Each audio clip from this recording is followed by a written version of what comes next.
many innocent lives. It did not matter how many people died.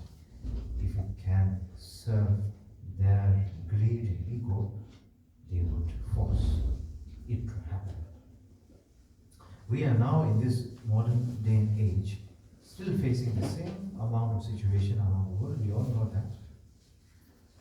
Many people are making prayers and wishing and doing, spending a lot of money, trying to make the world peaceful, trying to give awareness around the world. But you see how much that is done. It doesn't change the fact that human beings are always going to be what human beings were in the first evolution time. What that was is basically human beings will always run very much on their greed and on their ego. And greed and ego makes people blind completely, and it destroys a element, a positive element within us, in our mind. It kind of makes people completely blind and do many things that is very harmful to themselves and of course to others and to the entire society, the entire world.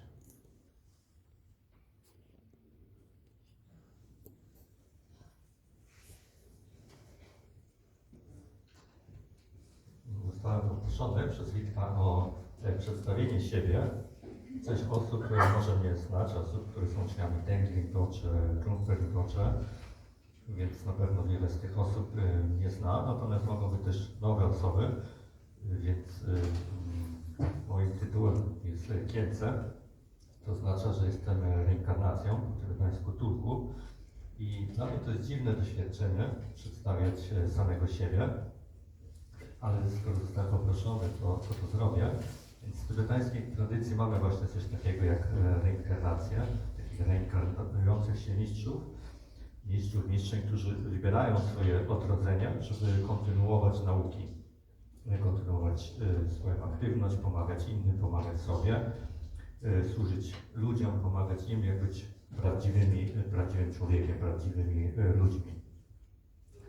I zazwyczaj to bliscy uczniowie poprzednika poprzez medytację rozpoznają, wybierają odpowiednią osobę, żeby kontynuowała te obowiązki poprzednika. I ja nie mogę gwarantować, że jestem odpowiednią osobą. My, Tybetańczycy, jesteśmy dobrzy w takim eleganckim, ładnym mówieniu, ale ja wolę być szczery i powiedzieć, jak jest, więc nie czuję się odpowiednią osobą, bo uważam, że taka odpowiednia osoba powinna mieć odpowiednie jakości, no, takie jakości ludzkie, jak i duchowe. Czyli taki praktykujący powinien mieć różne jakości duchowe. Więc nie mam przyjemności z tego, że zostałem rozpoznany, ale też nie odczuwam to jako wielkiego ciężaru i takiego obowiązku, takiego ogromnego ciężaru obowiązku odpowiedzialności. Patrzę na to i jeśli mogę coś zrobić, to staram się to robić najlepiej jak potrafię. Jeśli nie mogę, to przepraszam. Może ktoś inny to po prostu robić, kontynuować.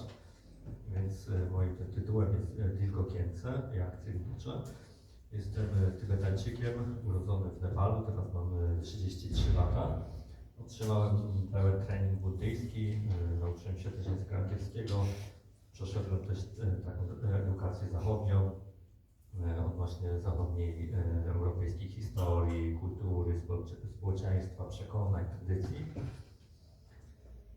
I według mnie najbardziej niezwykłą rzeczą to jest właśnie znać różne tradycje, kultury i rozumieć wiele rzeczy. I praktykujący powinni właśnie znać dogłębnie ludzkie życie, ludzkie tradycje, kultury, a nie utykać tylko w swoim własnym systemie, w swojej własnej tradycji. Podobnie do wody czy do rzeki, która płynie, ona wcześniej czy później wpływa do morza, więc te wszystkie rzeki się łączą. W naturze wszystko jest połączone.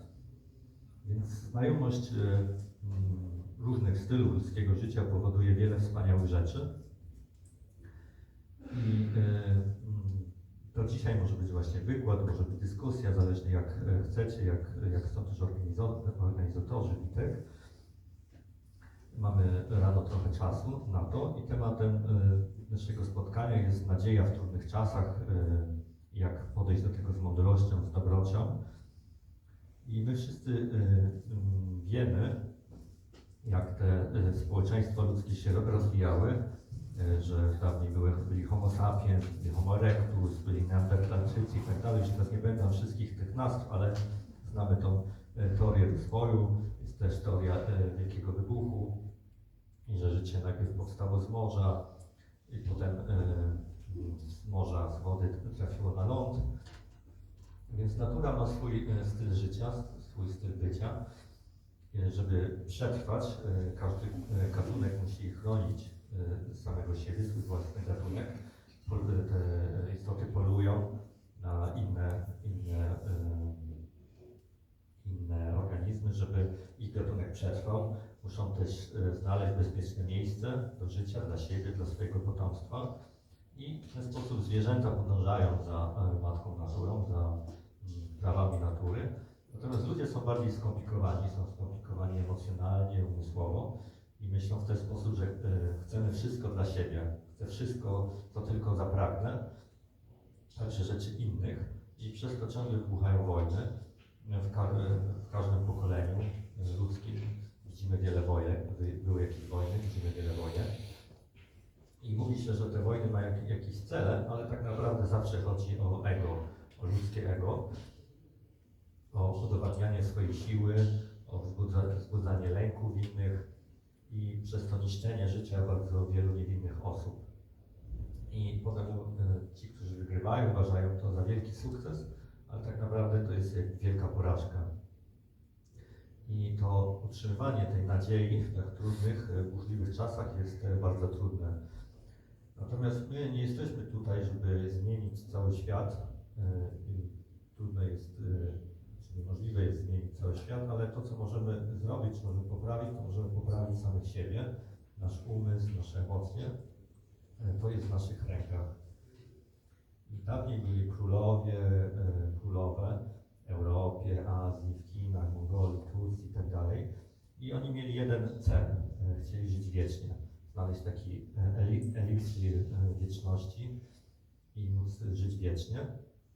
I oni wierzyli w swoją misję bycia taką wyjątkową osobą i chcieli właśnie zostawić taki wielki dorobek, spuściznę.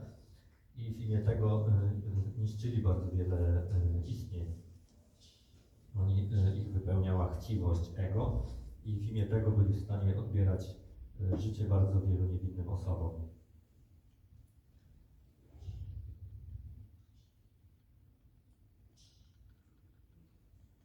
Współcześnie jest podobnie. Wiele osób się modli, stara się wspierać finansowo różne projekty, które mają poprawić sytuację na świecie, ale to niewiele zmienia tej sytuacji, tej ludzkiej ewolucji,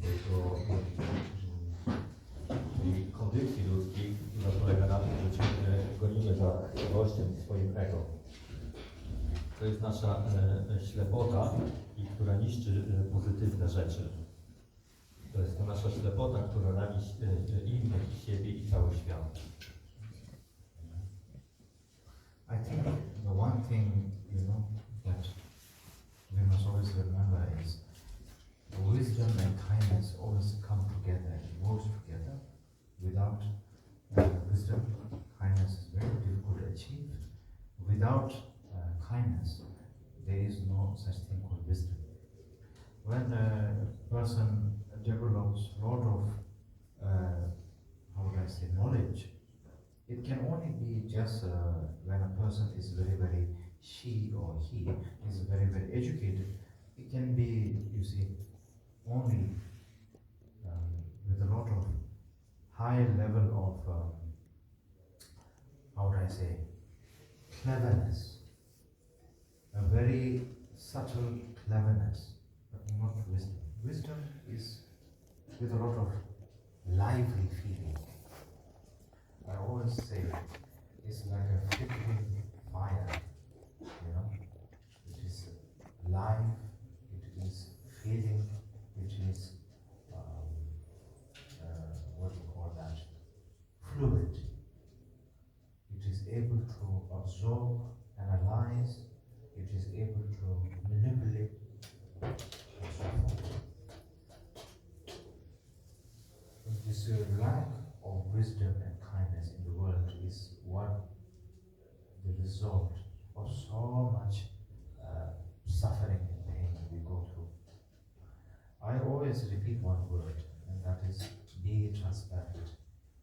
The meaning of being transparent means being humble, having wisdom, being completely,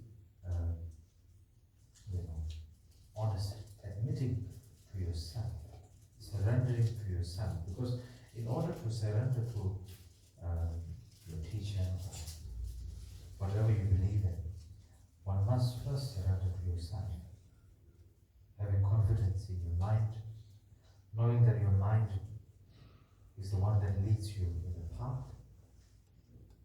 It's like a bird flying in the sky. Sometimes a bird must fly with the wind, sometimes against the wind, sometimes without any wind it must fly. Sometimes it must fly very high, sometimes it must fly a bit lower. But it does all of that with a lot of experience and a lot of observation, not just through muscle memory.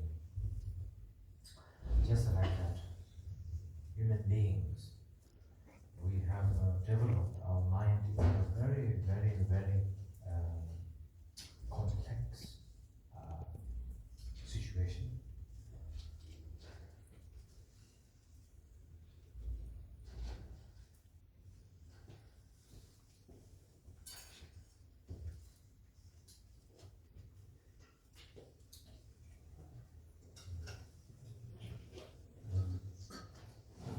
Musimy pamiętać o mądrości i dobroci. Bez mądrości trudno jest osiągnąć dobroć, a bez dobroci nie ma mądrości. Nie można mieć wiedzy. Ktoś, kobieta czy mężczyzna może być wyedukowany, ale to często może być tylko polegać na tym, że ktoś ma dużo sprytu, a nie prawdziwej mądrości. Mądrość ma taką żywotność, jest jak mieniący się ogień. Jest taki żywy, aktywny, płynny. Obserwuje, analizuje, zmienia. I brak mądrości i dobroci w świecie powoduje wiele cierpienia. Powinniśmy być tacy transparentni, skromni, z mądrością, szczerzy, tacy poddani samemu sobie. Zanim mówi się na przykład o oddaniu nauczycielowi, ale zanim będziemy w stanie poddać się nauczycielowi, najpierw musimy być oddani samemu sobie. Musimy zrozumieć swój własny umysł, bo to on nas prowadzi na ścieżce. Jak ptak na niebie, czasem fruwa, porusza się z wiatrem, czasem porusza się naprzeciw, w opozycji do wiatru, czasem lata wysoko, czasem lata nisko. I tak musimy mieć dużo obserwacji, zrozumienia okoliczności. Nie polega tylko na sile mięśni. Więc podobnie my ludzie musimy dobrze rozumieć skomplikowaną sytuację okoliczności naszego życia. Having no fear within one's mind doesn't mean that we have a lot of guts. Guts is just a very temporary. No fear or fearless means a person, she or he, mind has nothing to hide, nothing to lose, no selfish agendas, nothing, no ambition, no ego, no greed, no blindness, no confusion, knowing exactly what you're doing, being completely aware of what you're doing. I believe believe, sometimes people when they say, great meditators, when you ask them to meditate, they just simply just stare at nothing and then remain very calm. But if you also look at them when they are talking to people or eating or walking, you can see that they are completely aware. So that means, what I'm always trying to say is being completely yourself means you are always in a state of meditation. But you're not trying to pretend like you are all meditating and trying to behave so holy. You are just simply always aware of what you're doing. Always mindful of what you're doing. That doesn't mean to be very constricted with your emotion and very stiff. It means that your mind is like the calm water. It's not shaken from within or externally. Your mind is not shaken from within your internal emotion, turmoil, and external circumstances and situations. And also, I believe forgiveness is a very powerful thing. I always like to say this one word: have no enemy in our life. Have no enemy. Have no one to hate. Have no one to be angry with. In my life, I've experienced many precious things. I've seen things, I've heard things, I've witnessed things that I think it's beyond imaginable, I would say, treachery or horror, But you see, I always tell myself one thing I remind myself is I have no enemy. I have no one to hate, no one to be angry with. Yes, as a human being, we have short outburst aggressions. It comes, go away, and we forget about it. That is very normal. Being completely yourself also means you must feel everything of a human emotion. Everything of human emotion. We cannot escape from, this world, human world. What we can do is make our world, our mind, pure. If your mind is pure, if you are completely, transformed within yourself, not looking at negative emotions such as ego, greed, lust, and desire, and anger, and hatred as a negative, terrible thing, but simply reminding yourself that without negativity, there is no such, no effect of the potent antidote of positivity. Without venom, there is no medicine. With venom, there is medicine. Without ugly truth, there is no ultimate truth.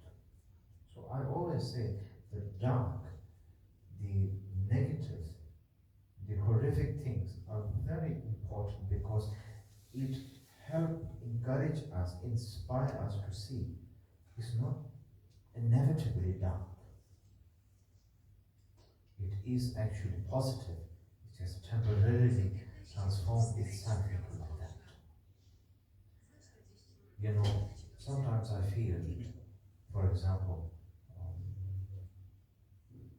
many people, like in the Catholic Church and Christianity, they consider Lucifer, the fallen angel, as a terrible thing, as a demon and devil and so forth. And there are many, view on this.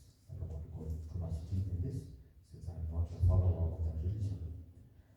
But in my own witness, I find Lucifer very honest, at least, because he does not lie of what he is, what he feels, and how he expresses things. At least there is no lie in that. It not be pleasant, definitely not, but there is no fakery in lying. No fakery and no lying. It also is the boundless quality.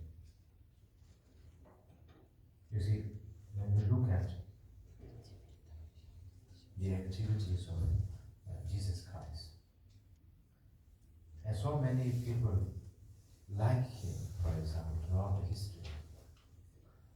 Buddha and all of them, and many cultures have stories similar like that. Maybe it's not so famous, but we all have these kind of stories.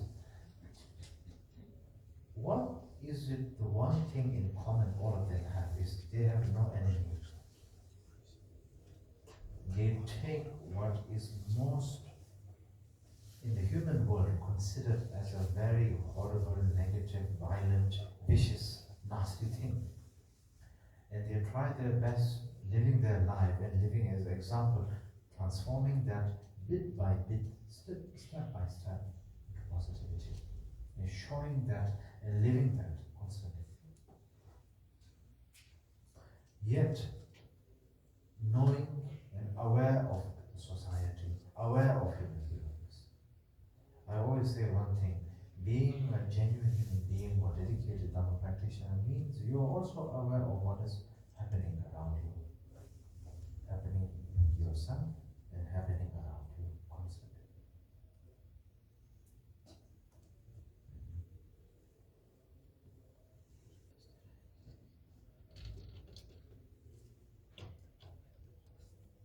Należy być bez lęku w naszym umyśle. Nie chodzi o taką siłę, ale właśnie o taki brak lęku, czyli mówimy on czy ona, mężczyzna czy kobieta.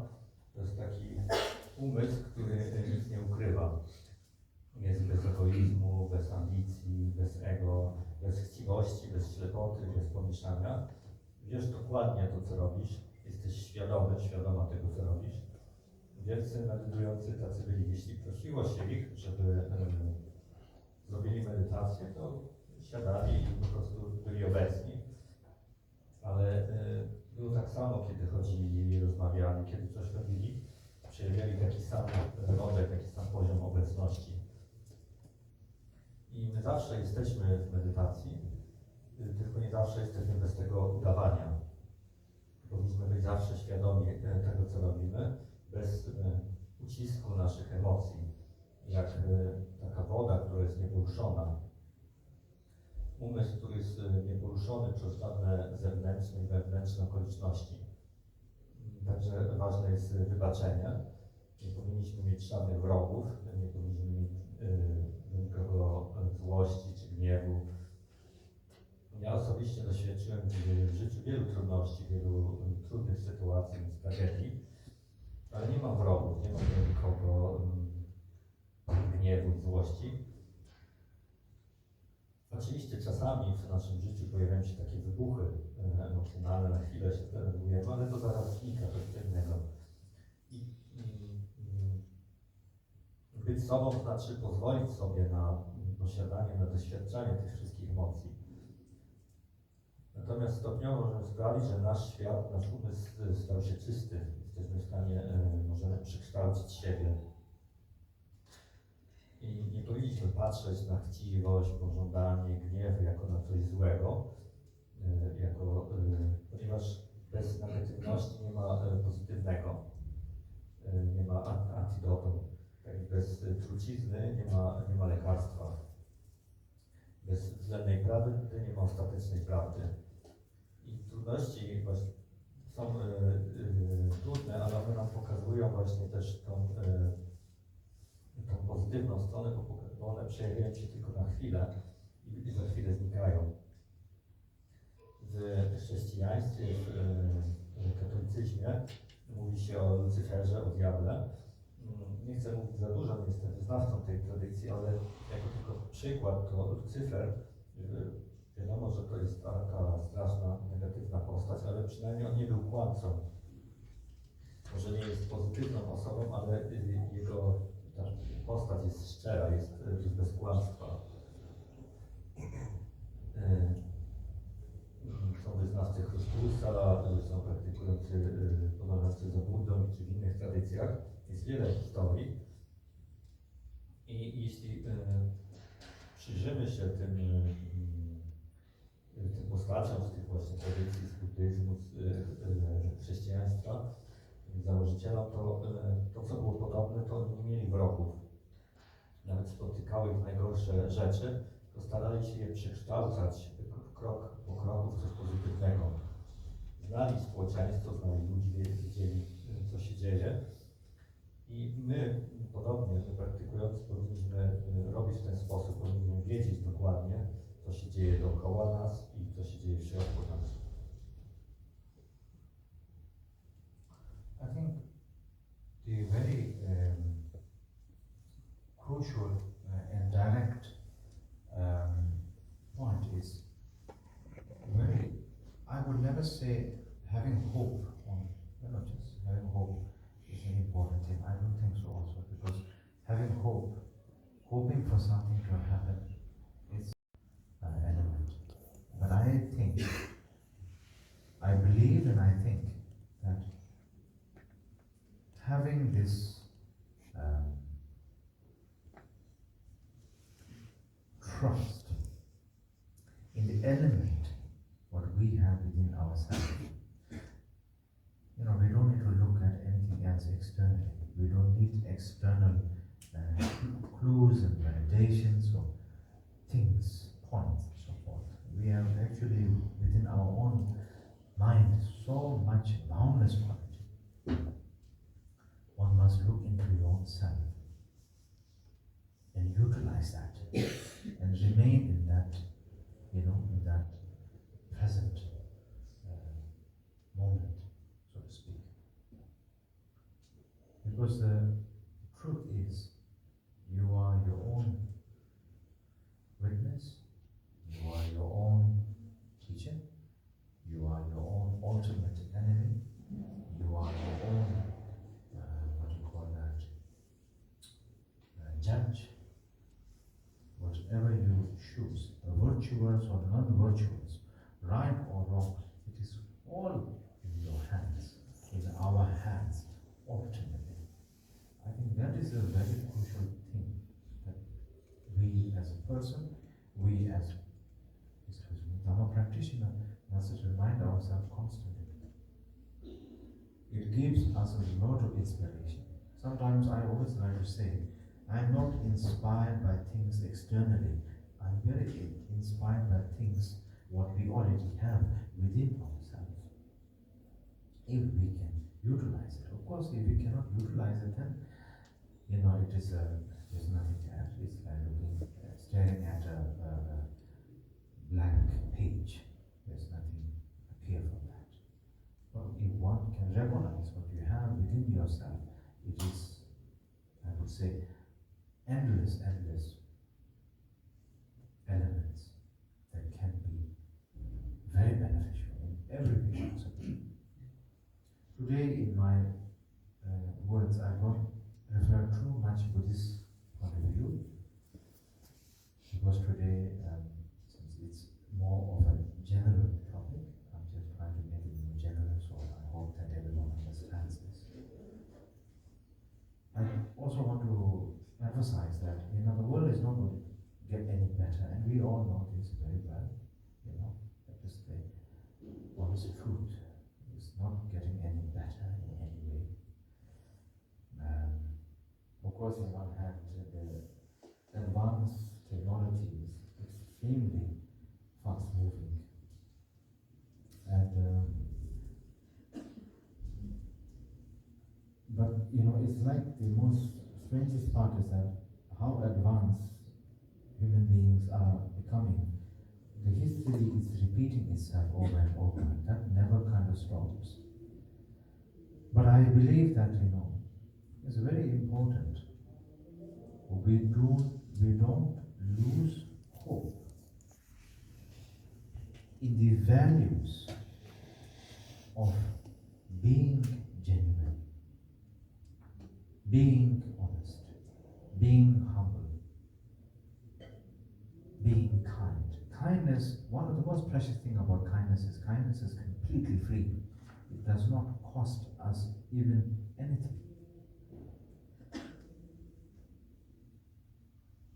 And kindness really helps us nurture ourselves, heal our wound, and move forward in the correct way possible. Kindness darkness is something that illuminates by itself without us showing it. We don't need to show that we are very kind person. When we are genuinely kind and we have kindness within ourselves, it itself brightens everything up. Like a small little lamp in a huge dark room, a small little lamp can illuminate all the darkness in that room.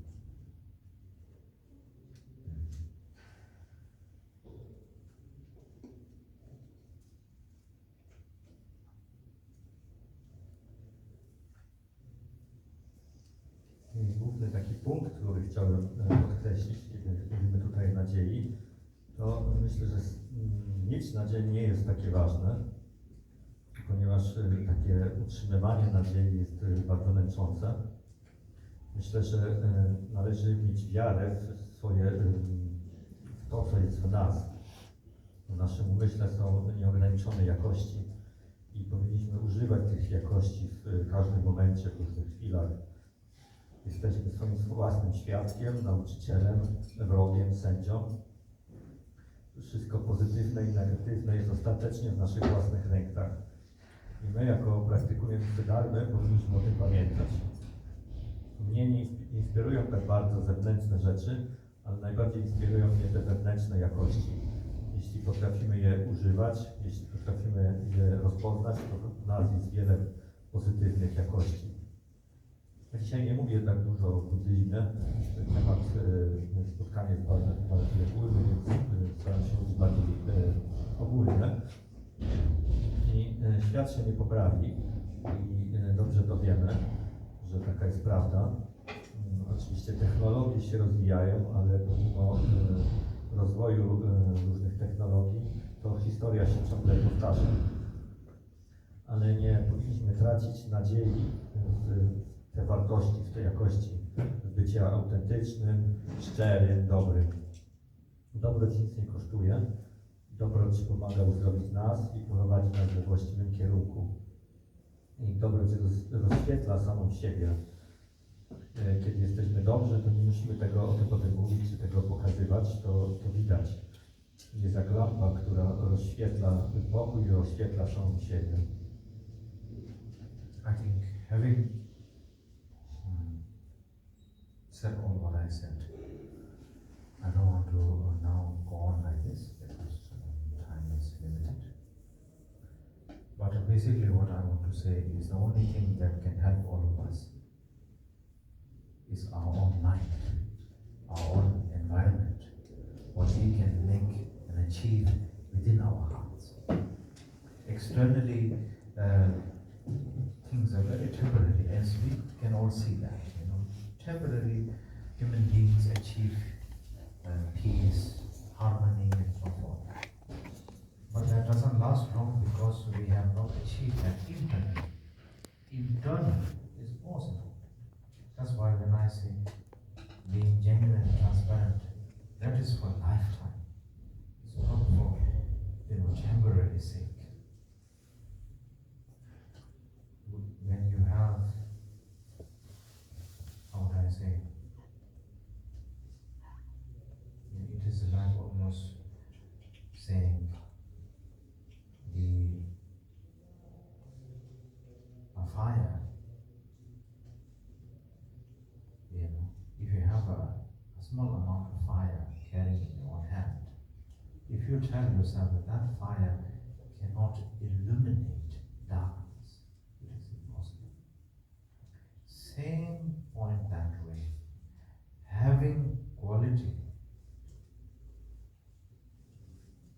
of all the qualities that I just talked about previously in your mind, remaining that way, one cannot say that can be beneficial and harmonious permanently. I think it's a very incredible thing when we see as a human being, our most difficult thing to change is our habitual tendencies. habitual tendencies has helped us in a normal world. You know, it has given us some sort of a, let's say, guilty pleasure or a comfort, comfortable. It's comfortable in a way, but it does not give us any rise. It doesn't give any rise to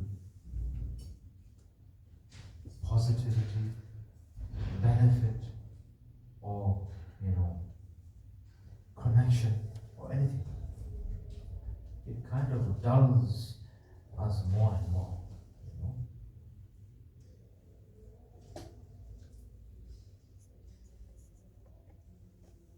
And finally, what I want to say is, I'm very sorry. I think today what I'm saying doesn't make sense to myself, but I hope it does make sense to all of you. I feel I'm just kind of going round and round and round, but I hope some of the things I said has some meaning to it. Basically, my point is, everything comes down to mind.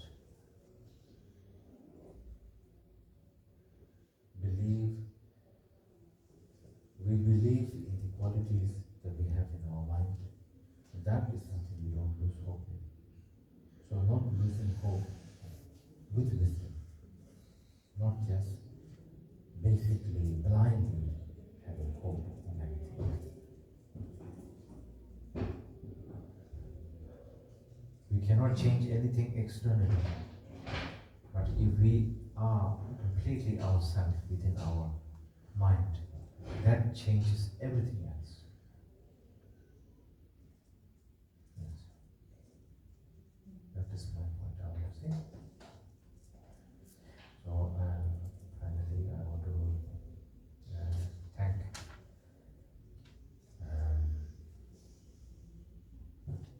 again Donata for again organizing this and allowing me to share a few words with all our Dhamma brothers and sisters and all participants. And I again thank Vitak because he had asked today to talk about this topic. Of course, I'm going to talk, I have to give another interview with the radio station, so in that I will have to give some more time. That's why I have to shorten the time in the morning. And I want to again thank Translator yourself for your patience and your kindness and your understanding and your thorough attention and attentiveness. It is extremely heart-touching, and I'm very grateful for that. And I'm grateful for everyone, all people who are attending today. I'm very grateful for your time, very grateful for your dedication. I always like to say, making 100 prayers more benefit than that, more beneficial than making 100 time prayers is make one adjustment in your mind. If you can make one improvement in the correct way, an adjustment in the beneficial way in your mind, it is more beneficial than making 100 time prayers.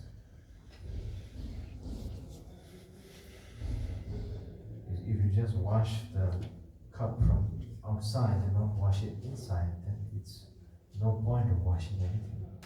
When we wash outside, inside, everything thoroughly. Yeah? That is what I wanted to mention. And I think I will end here. Thank you very much for the depth of my heart. Yeah.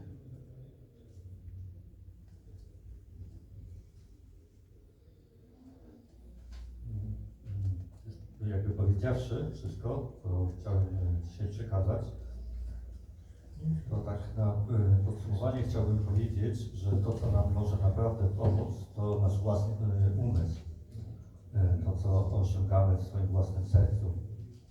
Zewnętrzne osiągnięcia są tymczasowe. Jeśli na zewnątrz uda się osiągnąć pokój, to on nie trwa długo, ponieważ nie osiągnęliśmy tego wewnętrznego spokoju. nie mamy tego wewnętrznego osiągnięcia, które jest na całe życie. Tu był taki fragment, który nie do końca zrozumiałem, ale znaczy powiedział, że jeśli mamy taki mały ogień, to nie możemy oczekiwać, że on rozświetli całą ciemność. Tak jak że tylko posiadamy te jakości w umyśle, to samo to, że one są i nic z nimi nie zrobimy, nie zapewni nam tej trwałej harmonii. A trudno nam zmieniać nasze nawyki. Nawyki, które mamy, dają nam pewien komfort, ale nie rozwijają żadnych takich pozytywnych jakości połączenia, tylko pogłębiają naszą tępotę.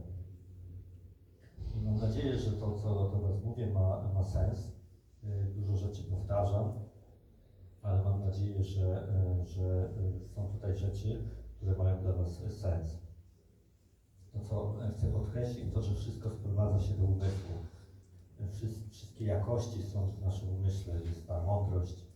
Więc chodzi o te jakości, nie tylko o ślepą nadzieję. Nie zmienimy zewnętrznego świata, ale możemy być kompletni w nas samych. I to bardzo wiele zmieni. I chciałbym podziękować Donacie za organizację. Chciałbym podziękować wszystkim uczestnikom, podziękować Witkowi. Mam później wywiad z radiu, więc dzisiejsze to poranne spotkanie będzie trochę krótsze. Chciałbym gdzieś podziękować tłumaczowi za dobroć i uważność. To dotyka mojego serca. Dziękuję. Dziękuję wszystkim za przyjście, za oddanie. I chciałbym jeszcze raz podkreślić, że jedna zmiana w umyśle, w naszym umyśle, jest bardziej pożyteczna niż wykonanie 100 modlitw. Jedna poprawa jest lepsza niż 100 modlitw. Jedna poprawa w naszym umyśle jest lepsza niż 100 modlitw. Tak jak nie wystarczy kubek umyć tylko z zewnątrz, to nie miałoby sensu. Musi być umyty cały.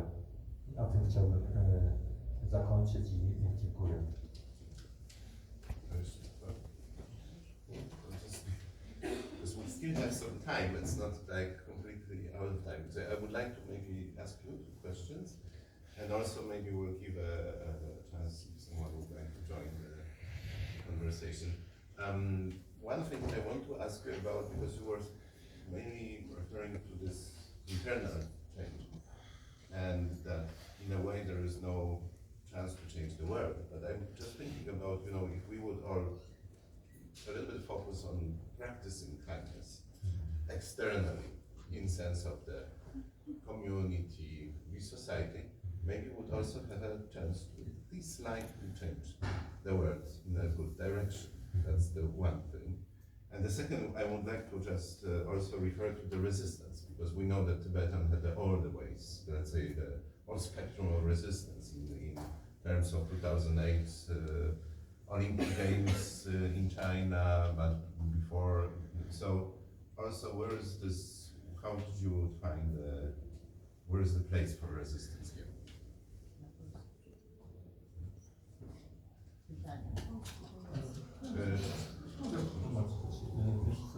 Mam jeszcze trochę czasu, więc możemy poświęcić ten czas na pytania. Najpierw chciałbym zadać 2 pytania, a potem będą pytania od uczestników. Pierwsze pytanie była mowa o tej, że ważne są te wewnętrzne zmiany, natomiast ten świat na zewnątrz jest trudno zmienić. Więc mam pytanie, może żeby Bocza odniósł się, czy praktykowanie dobroci na zewnątrz, czy to nie zmieni trochę świat w bardziej pozytywny sposób? A drugie, czy może mógłby powiedzieć parę słów o tej wytrwałości, takim oporze, jak bo na przykład w Tybecie widzimy to na przykład przy okazji Olimpiady w Chinach, ten tybetański opór, czy Bocza parę słów o tym powiedzieć? So, yes, so there are 2 points. The first thing I think about having external, I've seen many people do this, in the West, in America, everywhere I've seen this. In Asia, I've seen this huge gathering of communities, people having seminars, and not even Buddhist, but just common people, normal people, talking about how to change the world, how to share love and kindness. But I always wonder, one thing is that, are these people also understanding what it means to be kind within ourselves? Because you see, what I realize is, I wouldn't say what Vitak was saying is untrue, of course, I understand what you're saying. But I feel like the transcendental nature of kindness is a very deep matter. If one doesn't find, it's like saying if somebody were to be extremely cruel and nasty to us, to our family, to ourselves, someone who is so close to us, someone who has been someone like a, let's say, a family friend, who we trust, who we discuss, ask advices and so forth, and suddenly that person later on turns out to become the worst nightmare to us. And we can still be able to look into the eyes of that person and say, okay, I forgive you. And that is what it takes to be having some amount of kindness. And I think this is very difficult for a human being, and I can understand that. It is not something that can be developed quickly, and it goes against our human nature in every way possible, because human nature is built on an understanding, systematic understanding, where when you're hurt, you fight back. You protect yourself and fight back. And now here comes the ideology of don't fight back. Emotionally, forgive the person. So it's a very deep thing, so that's why I'm saying it is not impossible that we can bring some amount of benefit to the environment and the world. But what I am saying precisely is, in order for that to happen, people must taste first what it means to have genuine kindness. Because when you're kind, you have the knowledge, you have the understanding of what you're doing, you are knowing what you're doing, you are knowing what's happening. That's why I was referring previously, saying first one must understand, in that point of view, suffering and treachery and misery is far more important, because through that we are inspired to have genuine and authentic kindness. This can change a lot. Because when you look at the world now, everywhere in the world, some show in the news, some don't show in the news, many times we don't show in the news, so much suffering is happening in the world. If you ask someone who has suffered so much, can you have kindness to the people who have given you suffering, they will definitely say, no, I cannot. I have hatred, I don't like these people, I hate them, I want them to be killed, to be, put in jail and whatnot. When I suffered so much from the hands of people who I trusted the most, I have two choices. Either I become like them, or either I go beyond them. I slowly took time to choose to go beyond them by looking at them and showing kindness. Saying, okay, I know what's happening, I know what I'm doing, I know what I'm deciding. So I'm deciding it with knowing, not without knowing and just, blindly choosing it. So I choose to forgive the people who have given me so much suffering. And that was only the way for me to, go beyond, go on the correct path. As a human being, I'm precisely saying that, as a human being, not from the point of view of Buddhism, because today this topic is not about Buddhism precisely, it's about general, in a general terminology. Yes. Why I did not talk so so much about the resisting thing. It's a bit tricky. Maybe I'm completely wrong to say this, so forgive me from the depth of my heart. When you say when we say this word resist, it's like saying I'm resisting to drink alcohol, yeah, because I know it's bad. No, the correct way is don't resist to drink alcohol. Drink it if you want. Somebody said something very interesting to me once. I asked this question to a doctor who I know very well. He lives in Bhutan right now. And I talked about smoking, generally, people who have addiction to smoking. And he said, if somebody really wants to stop smoking, they should buy as much cigarette as they can. Buy so many that they can't even finish in their own life. And they should look at all of this, plentiful cigarette they can smoke. And naturally in their mind, they will have this feeling like, okay, this is enough, enough is enough, I want to stop. And that mentality becomes very stable. Whereas when, people usually stop, they buy a little bit and then say, I want to stop next time, they never stop. So I thought about what he said, and I really liked it, and I thought this is very true. In order to resist, we should have plentiful of it.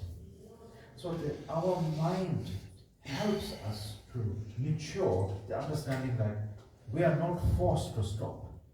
Yes, I know it's bad, but we are not forced to stop. We have the choice to say no. Now I know that sounds ridiculous when it comes to in a situation of oppression. Right now, Litek has mentioned about Tibet. I don't know so much about Tibetan politics because it is a messy politics. It is messy. I'm very embarrassed to be a Tibetan in that point of view. But you see, my grandfather, my maternal grandfather, my mother's father, he never met my mother. They never met because when my maternal grandmother was pregnant with my mother, my grandfather volunteered in the Tibetan guerrilla forces to fight against the Chinese. So the 16 Javakamapa and Dalai Lama and many of the Tibetan people have safe passage to India at that time, So quite a number of Tibetan young men got trained, some in Tibet, some were taken all the way to Colorado and then brought back. So my maternal grandfather was one of them who volunteered. So you see, and I read many of the verbal accounts of the Tibetan resistance forces, and some of them I met them in person. My grandfather died at the Chinese military camp because he was captured later on and tortured and killed. So you see, one thing the Tibetan, and I know many people will say the same thing, who have had this kind of a close encounter. Many of the Tibetan, these resistant fighters, when I asked them, how did it feel like when you had to take someone's life? They always say one thing very similar. They said, when in a situation that is very, I would say, you are thrown in a situation without any choice. You have to kill the Chinese because if you don't, they will be killing innocent Tibetan lives. So you're given the task to take another person's life in order to save many other lives. So what choice do you have? If you don't do what you've been told to do, many people will die in that way. So many of them, they say, so one thing to me is that it is very quick and easy to take someone's life, but it takes forever to, hate someone so much. So they said we did what we had to do, but we don't have the hatred towards people. And they said it's a very difficult choice when you're in that kind of position. So I can imagine so many people, during the wars we had in Europe, World War I, World War II, and recent wars and so forth. It is a tremendous boiling pot of confusion, anger, frustration, sadness, pain, heartbreak, anxiety, so much, is boiling up. So for that, my only point, I think heartfelt point is, yes, you must do what you must do. There were many people who asked me the question during the war broke out in Russia and Ukraine. Many people came to me saying, what do you think? Let's talk about it. And I said, I don't want to talk about it because I said, it is a very sensitive issue. People are killing people. What do you say about that? Somebody is shooting you, you're shooting them. What do I say about that? I said, the only answer I have is, I am not going to comment,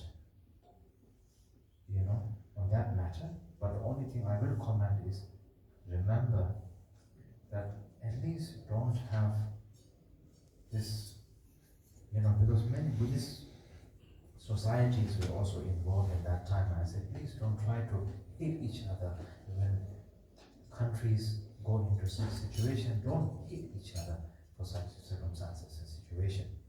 Or else it's very difficult to answer that question, because if you tell someone, don't resist, I'm not in that position. I wouldn't know what to say. Now when we look at the story of the Buddha, in his life story, there are many stories where he had to kill someone to protect the innocent lives. He did that with knowledge. He did that by knowing, and he did that as a sacrifice. I can't say that same as the rest of the people, in our world. But what I can say is, we all must do what we must do. Do it proper, do the right thing, do what is necessary, do with the utmost pure motivation and intention. And don't doubt in your actions, in your thoughts, in your decisions. And make sure you don't regret your decisions, It is what I would say. I would always say, rather than resistance, resilience is a wonderful thing. Resistance is like trying to fight back. Resilience is like having the, because resilience also can be referred to internally. When we have resilience to certain temptations, it is very good because resilience comes with discipline. Discipline is something that is very crucial for us as a human being. And also, I would say, you see, the sad thing is that Tibet is still under the Chinese rule, that is a matter of fact. And I don't like to talk about this at all because it is a very bloody and messy and politic thing, so I don't like politics. I think politics is poison itself, it doesn't bring the good in people at all. But what I can say is, it is bad in both ways. It brings misery and suffering to both Tibetans and Chinese and all people,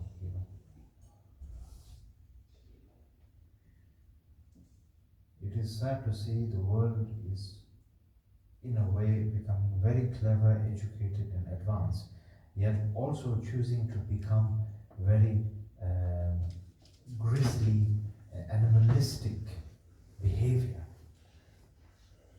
So it's a very confusing situation, I must say. I'm just being very completely honest. I wish I had a more enlightening and a more wonderful thing to talk about it, but I can't think of anything. Nothing seems to come and appear in my mind.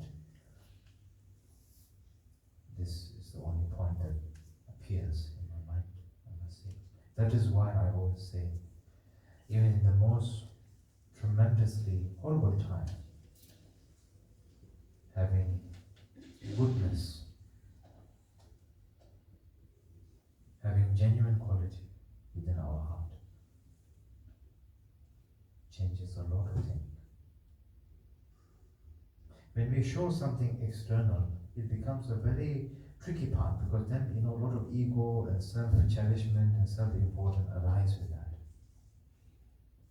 But when we do it internally, there is no possibility for our ego and all of that to arise, because if ego is arising, there is no work to be done internally. When you're working internally constantly, all that negative emotion, so-called human negative emotion, has already been transformed.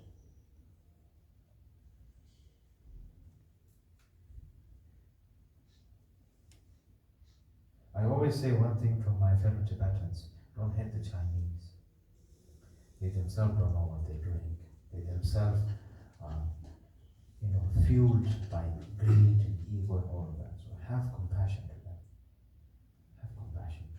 Whatever happened in the past was horrible for both sides, not just for Tibetans, but also for the Chinese. Don't hate them. We must try to have compassion. Trying is important. Things don't just happen out of blue. It must happen by trying, step by step.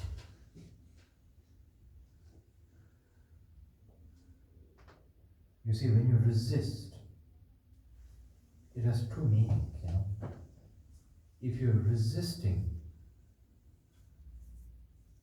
to fall into the temptation traps, I would say, in some sense, it could be helpful.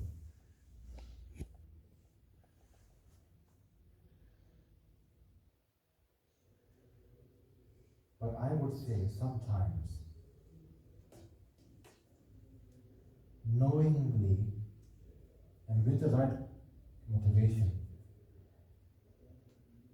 heartfelt sacrifice is very necessary and very important. We all witnessed this, hadn't we, with our teachers, Even when they are dying, they're not giving up on us. They sacrifice everything, their health, their body, their time, everything for all of us. Sacrifice doesn't mean that you have to literally go and kill people. It means that you give up something so precious to yourself in order to show love, kindness, and to encourage people, to tell people that your inspiration is in your own heart. Please recognize that. I am there for you. I will not let you down. I will love and care for you and show you great tenderness, nurture you in every way possible, so that you recognize what you have in yourself and utilize that and make that as great as possible.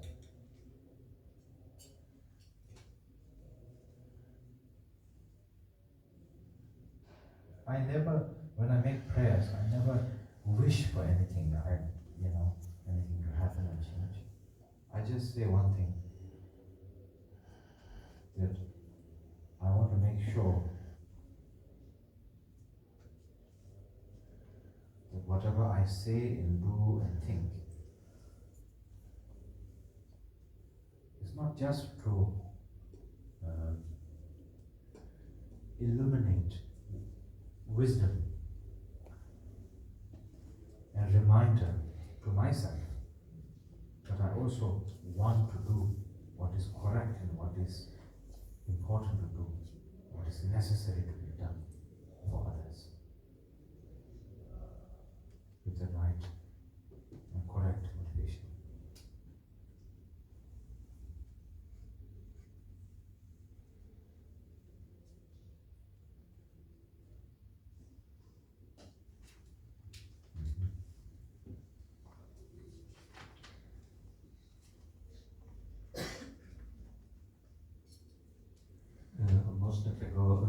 drugiego pytania odnośnie oporu, to na zachodzie, na zachodzie, na wschodzie, w Ameryce, w USA, w Azji ludzie zbierają się na konferencje i rozmawiają dużo o zmienianiu świata, ale pytanie jest, czy oni naprawdę rozumieją, co znaczy być dobrym w sercu, czy rozumieją, jak ta transcendentalna dobroć jest ważna. Czy jeśli ktoś nas krzywdzi i nas, i naszych bliskich, na przykład ktoś, kto był przyjacielem rodziny, a potem ta najbliższa osoba staje się najgorszym wrogiem, najstraszniejszym wrogiem, czy potrafimy wybaczyć takiej osobie? To jest dobroć. I to jest trudne dla ludzi. Ludzie mają taką naturę, że jeśli ktoś robi coś przeciwko nam, to my od razu chcemy walczyć, chcemy oddać. A nauki mówią, że należy wybaczyć, należy nie oddawać. Więc my możemy przynieść pewne korzyści światu, ale żeby to się wydarzyło, ludzie muszą odnaleźć w sobie tą autentyczną dobroć. Musimy jasno wiedzieć, co się dzieje i wiedzieć, co robimy. Tak jak mówiłem wcześniej, cierpienie, tragedia, takie trudne doświadczenia są ważne. One nas inspirują, uczą nas prawdziwej dobroci i to może wiele zmienić. W wiadomościach widzimy, słyszymy wiele o cierpieniu. I jeśli zapytamy kogoś, kto dużo cierpiał, kto został skrzywdzony, co ta osoba myśli o tych osobach, które ją skrzywdziły, to ta osoba powie, że tamte osoby też powinny doświadczyć tego, co ja. One powinny cierpieć, powinny pójść do więzienia, powinny ponieść karę. Więc jeśli ktoś sprawia nam cierpienie, to mamy dwa wyjścia, czyli możliwości. Jeden to być taki jak ta osoba, a drugi to wyjść poza to i okazać dobroć. Zrobić to z wiedzą, z wyborem, wybrać wybaczenie. I to pozwoli nam wyjść z tej sytuacji i iść właściwą ścieżką. I to nie dotyczy tylko buddyzmu, ale to jest wyjaśnienie dla zwykłych ludzi, dla wszystkich ludzi. Więc nie mówiłem dużo o oporze, ponieważ jeśli pomyślimy na przykład o alkoholu, na przykład opieraniu się w piciu alkoholu, to ja uważam, że należy się opierać. Jak chcesz, to pij. Zapytałem kiedyś lekarza z Bhutanu o palenie papierosów. I jego odpowiedź była interesująca. On powiedział, że jeśli ktoś chce naprawdę rzucić, to powinien kupić bardzo, bardzo dużo paczek papierosów, tyle, że nie byłby w stanie wypalić do końca życia, położyć to przed sobą i przyjrzeć się temu. I wtedy może się pojawić takie poczucie, to już mi wystarczy, to już mam wszystko. I to poczucie tego spełnienia może być takie stabilne i taka osoba naprawdę może przestać mieć ochotę palić. Natomiast zazwyczaj ludzie robią na odwrót, próbują odstawiać, coraz mniej unikać, opierają się, walczą z tym, a to pragnienie ciągle powraca. Więc mi spodobała się wypowiedź tego lekarza. Umysł ma wybór, ma wybór i przez to ma poczucie, że to wystarczy. Odnośnie polityki tybetańskiej, nie znam się na tybetańskiej polityce, uważam, że to jest bardzo brudna, ale jako przykład mogę dać historię swojego własnego dziadka ze strony matki, który walczył w oddziałach tybetańskich przeciwko chińskiej inwazji. Był w oddziałach, które starały się sprawić, żeby na przykład 16 Karmapa czy 14 Dalaj Lama mogli uciec na emigrację. Oni byli wysyłani za granicę, trenowani na przykład w Colorado i potem wracali, żeby walczyć. Taki był na przykład mój dziadek. Ja czytałem też teksty innych ludzi, którzy znaleźli się w takiej sytuacji. Spotkałem też wielu Tybetańczyków, którzy walczyli. I mój na przykład dziadek zginął w więzieniu. Kiedy rozmawiałem z tymi Tybetańczykami i zadawałem im pytania, czy pytałem ich, jak to jest kogoś zabić, jakie to jest uczucie, to oni mówili, że kiedy jest taka sytuacja, że musisz zabić kogoś, zabić Chińczyka, bo to masz takie przekonanie, że po prostu musisz to zrobić, bo inaczej on zabije bardzo wielu Tybetańczyków, czyli zabijesz jedną osobę, ale chcesz ochronić wiele. I oni mieli poczucie, że nie było wyboru. I oczywiście to nie jest łatwe, nie jest łatwe i takie szybkie, żeby odebrać komuś życie. Albo inaczej, oni właśnie mówili, że w takiej sytuacji, w której nie ma wyboru, to jest właśnie takie łatwe, żeby odebrać komuś życie, ponieważ właśnie nie ma tego wyboru, ale z tym doświadczeniem, właśnie w tym nie ma gniewu, nie ma nienawiści, nie ma tej nienawiści do innych ludzi. I podobnie tutaj w Europie była pierwsza wojna światowa, druga wojna światowa. Na pewno wiele osób ma ten gniew, frustrację, cierpienie, które gotuje się w ludziach do tej pory. A mój punkt jest taki, że musimy robić to, co mamy do zrobienia, co musimy zrobić. I jeśli ludzie na przykład pytają, jak wybuchła wojna na Ukrainie, Rosji z Ukrainą, to ludzie pytali mnie o tę wojnę. Ja nie chciałem o tym mówić, ale jedynie co im odpowiedziałem, ponieważ właśnie różne grupy buddyjskie bardzo się jakby angażowały czy odnosiły do tej sytuacji, to im powiedziałem, przede wszystkim pamiętajcie, nie utrzymujcie gniewu. Więc jeśli powiesz komuś, nie stawiaj oporu w takiej sytuacji, ja nie mogę komuś tak właśnie powiedzieć. To nie jest łatwe, nie jestem w takiej pozycji, żeby komuś tak powiedzieć, nie stawiaj oporu. Ale w historii Buddy, w poprzednich żywotach Buddy, mamy wiele historii, że na przykład Budda zabił kogoś, żeby uratować wiele innych osób. Więc czasem musimy zrobić to, co musimy zrobić. Ale powinniśmy to robić z jak najczystszą intencją. Bez wątpliwości i potem nie żałować tej decyzji. Więc może lepiej by było nie mówić o oporze, tylko na przykład takiej wytrzymałości czy wytrwałości, bo to wtedy moglibyśmy też powiedzieć, że jest czymś wewnętrznym, że taka wytrwałość, wytrzymałość jest czymś, co pomaga nam w radzeniu ze swoim przywiązaniem, pragnieniami, jest formą dyscypliny. I to jest ważne dla ludzi. I smutne jest, że Tybet jest pod rządami Chin, ale ja nie lubię o tym mówić. Polityka jest brudna i trwała i nie przynosi żadnych pozytywnych rzeczy.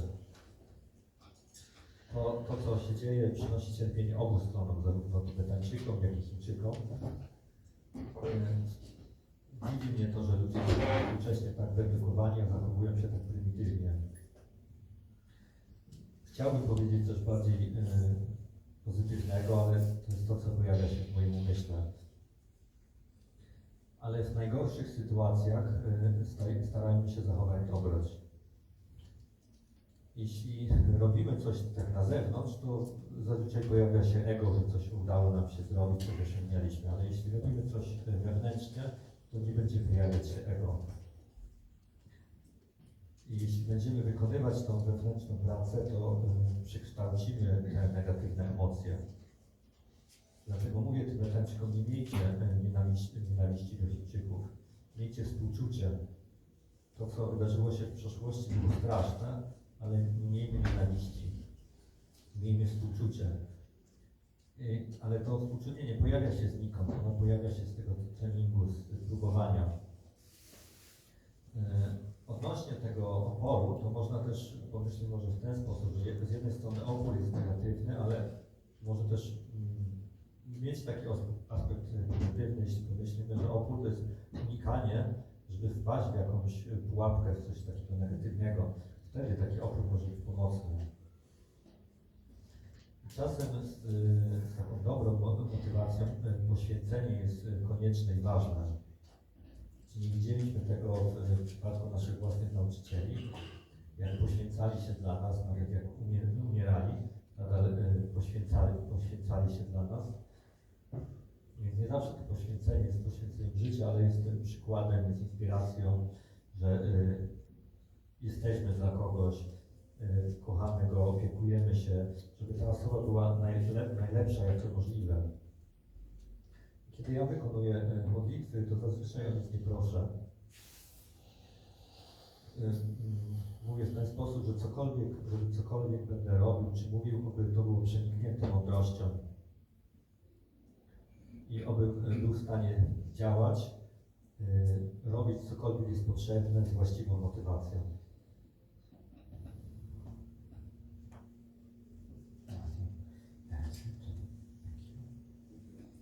Dziękuję.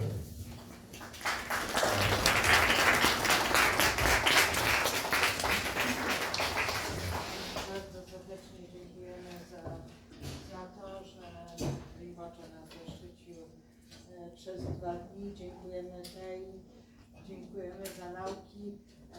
Mamy nadzieję, że w przyszłym roku będziemy mogli gościć z dłuższą wizytą i nie tak nagle, tylko będziemy mieli czas, żeby się przygotować. Jednocześnie tak dziękuję Jackowi za tłumaczenie i Witkowi za zorganizowanie dzisiejszego dnia. Poza tym Gosi i Arturowi za nagłośnienie.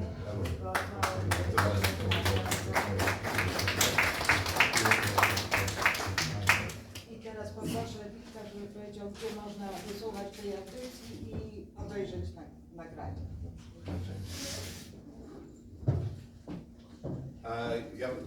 Ja już powiem po polsku rzeczywiście teraz, bo tak, jeżeli chodzi, myślałem, że jeszcze będziemy mieli czas na pytania, ale w tej sytuacji, jeżeli ktoś ma jakieś bardzo ważne pytanie, które chciałby zadać, to podejdźcie jeszcze do mnie na chwilę. Ja postaram się jeszcze w czasie audycji.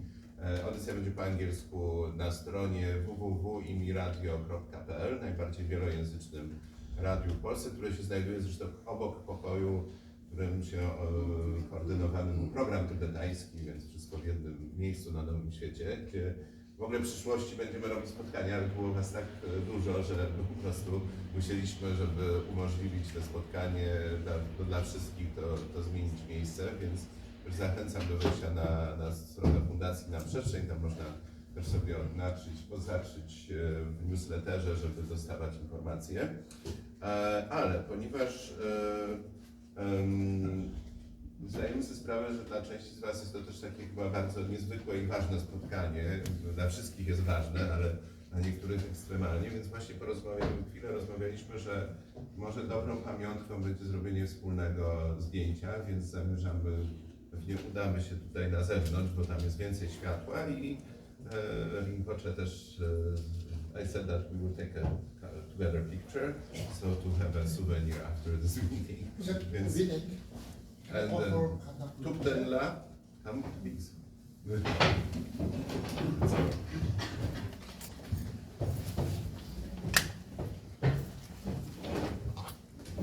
Dla tych, którzy są zainteresowani dalszym przebiegiem programu Rinpoche w Polsce, ponieważ Rinpoche zostaje jeszcze do 17 listopada, więc jutro Rinpoche jedzie do Krakowa, będzie miał wykład w ośrodku, wspólnym ośrodku Zenu i Vajrayany na Stradomskiej, tak, na ulicy Stradomskiej o godzinie 11.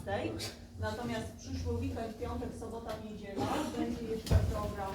W piątek o 18:30 będzie wykład publiczny w Iławie w ośrodku jogi na temat pomiędzy dobrem a złem. A w sobotę i w niedzielę będzie program Vajrayana. Będziemy praktykować kurukule i Rinpoche będzie robił puджę nagu. Jeżeli macie koło Iławy, to będzie koło Iławy, sobota, niedziela. Więc jeżeli jesteście zainteresowani, to proszę o kontakt ze mną. Donata ma tutaj numer telefonu, więc możecie się do niej zgłosić i ona przekaże dalsze dane. Dziękujemy Wam bardzo. Dziękujemy. To co, robimy zdjęcie wspólnie.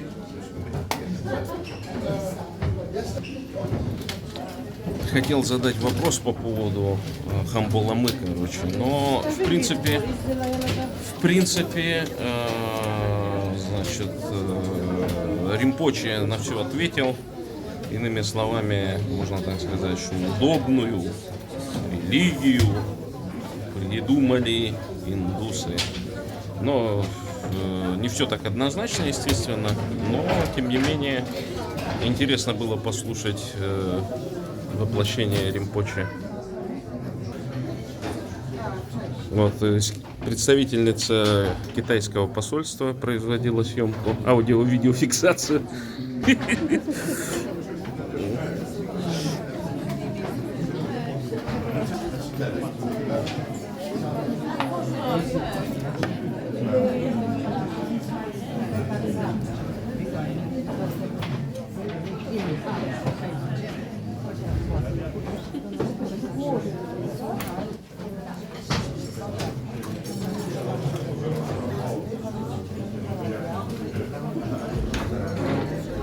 Наверное, пойду с ним поздороваюсь.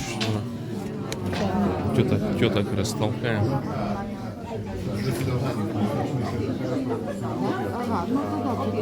Zobaczymy, czy wszędzie. Pójdziemy później na kawę. Ja nie wiem, gdzie ja mam się... Imi Radio.pl, jak imigranci, Imi Radio.pl. Też będą na Ладно.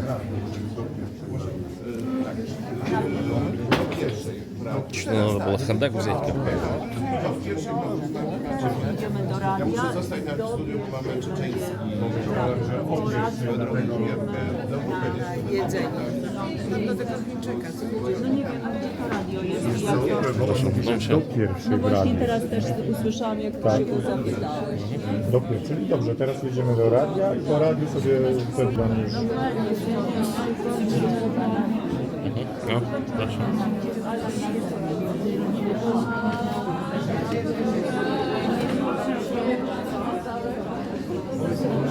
Виток, представь меня. Представь, говорю. Przestań, żona. Ale to mamy zdjęcie, tak, do radia musimy jechać. Powinieneś pomóc teraz, wiesz, jako... No ja mam Jako pytanie. doświadczony. Just want to introduce you. This is Zurkan. Zurkan is from Buryatia. You know, so he's like from. But sorry, but I'm shamanist. No, Shamanist. But many my people, Buryats, are Buddhists. not only Buddhist, but Tibetan. Tibetan. Yeah. Gelup, school Gelup. And my question was about our Hambolama. No, but listen, Because, this we will do later. You can come to the Okay. radio. So Okay. not Because right he now, blessed Buryat warriors, collaborationist Russian Buryat warriors to war in Ukraine. And how can this explain? But you explain in this in your. That is politics. Yeah. It is But it's true that there is a lot of Tibetan who supported the Ukraine from the first day of war. It's like, Okay. Thank you. right.